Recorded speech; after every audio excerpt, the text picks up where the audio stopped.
there! I'm Sarah A. Chrisman, the author of The Tales of Chetzemoka and lots of other books about the Victorian era. I hope you've been enjoying them and remembering to tell your friends about them. I really appreciate it when you do.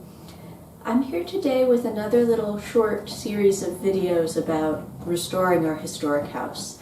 This one is about plaster and paint repair, and it's been a really long haul.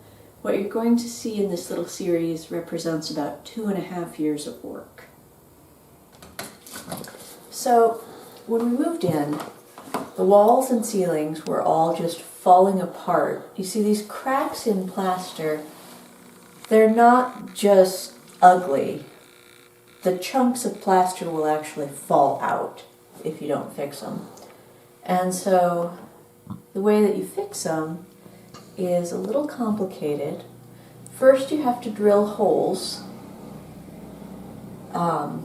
at regular spacing, and then there's a thin glue that you spray into the holes. You let that sit for 10 minutes, and then you pump in a thicker glue with a caulk gun. Screw that in place, and then let it dry for 24 to 48 hours. Then you can spackle in the holes and paint over it. And that system of glue will glue the plaster back onto the lath so that it won't fall out. So we've been having to do that a lot.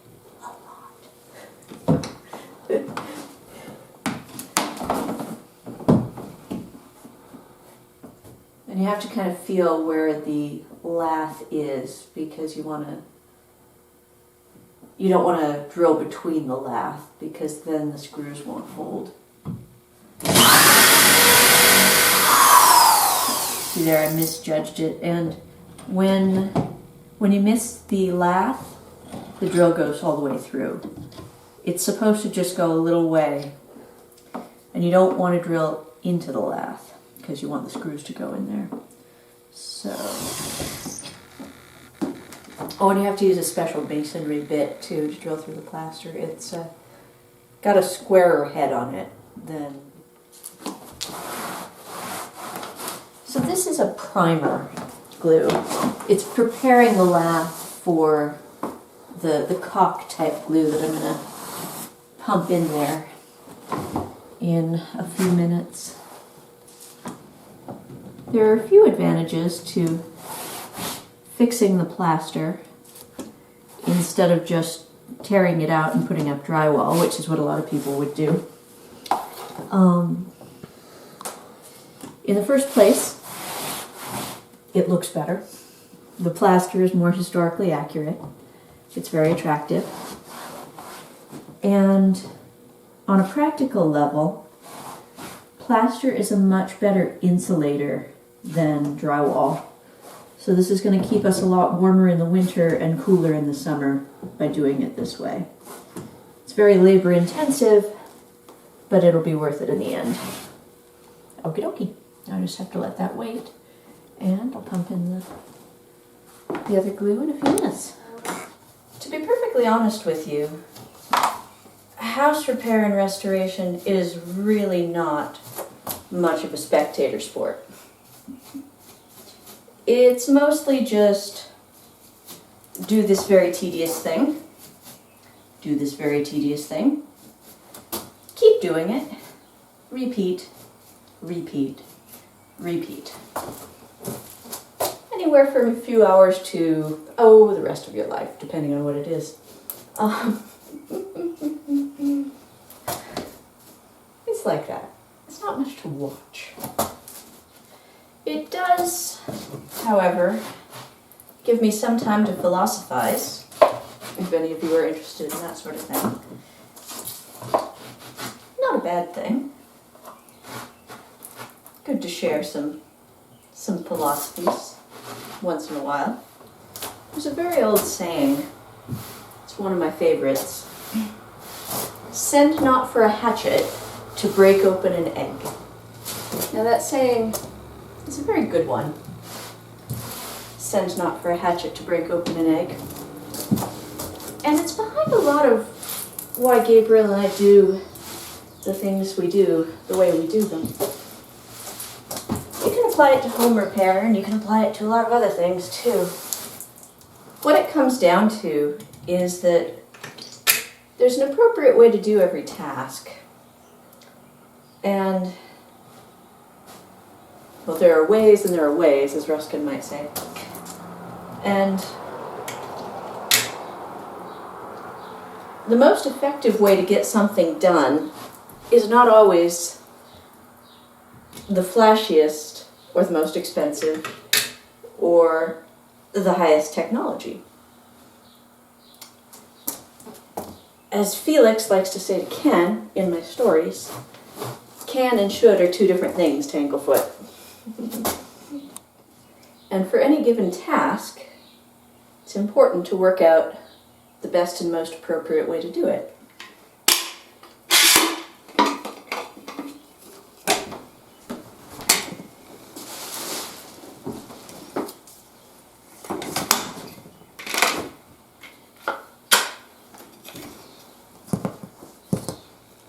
What I'm doing here to stabilize this plaster is actually a really good example. Now, there are certainly places where a hatchet is a useful tool. Similarly, there are places where an electric drill is a very useful tool. I used one to make the little holes that I squirted in those 2 different doses of glue along the plaster, along the crack in the plaster, so that I could glue it back together again. But what I'm doing right now is clamping the plaster in place while that glue dries. And for this particular task, because that plaster is really fragile, an electric drill would put these screws in too fast, and it would crush the plaster, which it has done elsewhere, unfortunately.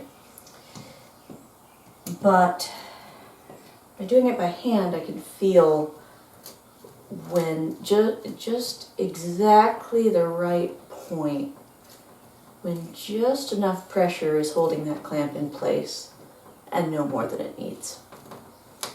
So, said not for a hatchet to break open an egg. There's another phrase that's along similar lines that I really like, which is, technology is a good servant but a bad master. And that we can see all around us all the time. One of the stories Gabriel likes to tell, or rather that I prompt him to tell, is what I call the pizza in the computer lab story. It's Gabriel's story, really, not mine. And I wish he were around to tell it. But he's not here right now. I wish he were. But in his absence, I'll do my best, since I have the time while I'm screwing all these in. So, before Gabriel met me, he was a computer science major at the University of Washington. This is back in the 90s, back when just the internet was just taking off big time, in Seattle, no less. Sometimes when I tease him, I tell him that if he'd stayed on that course, he could have married a supermodel instead of me.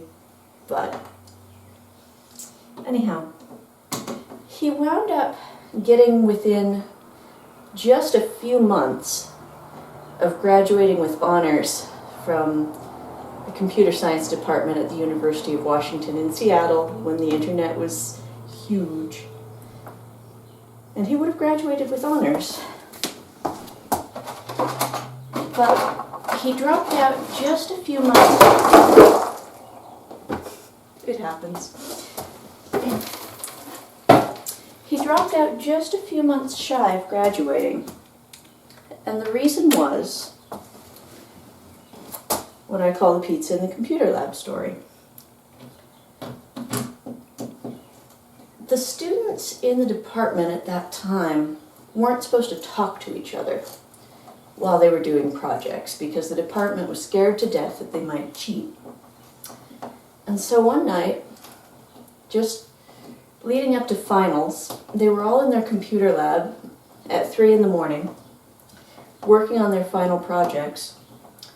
Nobody talking to each other, not allowed to talk to each other. And they all decided they wanted to order a pizza. Now, and it falls on the floor again. Since they weren't allowed to talk to each other, the way they managed to order their pizza was, being computer science geeks, they emailed each other to arrange it, and the computer came, or the pizza came, and they all separately got up to pay, and they all took their slices of pizza back to their own computers, never talking to anyone. And I know today, in this day and age, that would just be standard, but back then, this